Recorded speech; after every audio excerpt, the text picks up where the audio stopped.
Is there ever a time in the Bible where you should move along and stop spending your time on someone? So the Bible says, in reference, I want to make sure you know this, in reference to missionary work, that Matthew 10:14 says, if anyone will not welcome you or listen to your words, leave that home or town and shake the dust off your feet. Like I said, this is specifically for people that you only interact with once or twice, maybe in your whole life. So you, first of all, are never supposed to stop showing love, ever. You always show love. Greatest commandment, love God.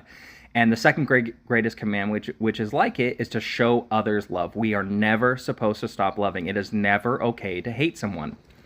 However, there are times when you need to move on. For example, I was on the internet earlier, and I would consider this missionary work because I'm talking to people who I don't know, who I'm probably never going to interact with again, maybe once or twice in my entire life. And we were talking about how science and Christianity are not opposed to each other. And he was saying Christians do good science in spite of the religion, not because of it. And I said, true, but there's bias on both sides. We can't just say that only Christians have bias. And he says, true, but there are ways of recognizing and eliminating biases. You know that, right? And it is kind of insulting because you learn that in high school. You know, you learn obviously the scientific method and everything in high school, and you learn the fundamentals of reason. And so I said, I actually have a bachelor's in history from A&M, which is a very respected school, and I have a master of divinity. And so I know the fundamentals of reason, and my master's, I didn't say this, but my master's was 90 hours long. It was a very long master's. We learned a lot of history as well, and things like scientific method. And then he said, well, I'm not sure how much your divinity school went into the scientific method, but cool, congratulations. And so he mocks me, even though I'm just answering his question.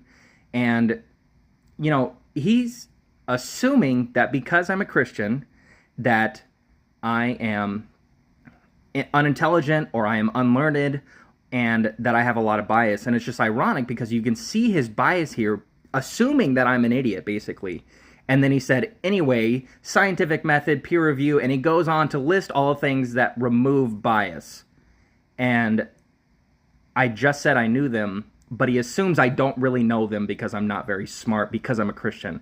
And so there are times when people will have their own bias and be mean against you because they're biased, and there's nothing you can do sometimes. I mean, certainly this person doesn't see the irony in the fact that he's attacking my character because of my religion while calling me biased.